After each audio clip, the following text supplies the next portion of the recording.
मला मटण पाहिजे म्हणजे पाहिजे, मी त्याच्याशिवाय जेवणारच नाही.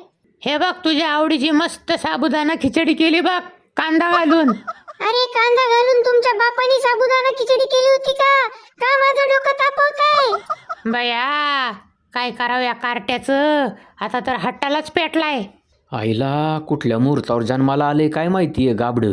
हाताखालनंच काढायला पाहिजेत असली. हा, आधी नको एवढे लाड करून डोक्यावर बसून ठेवायची आणि नंतर डोक्याला हात लावून बसायचं.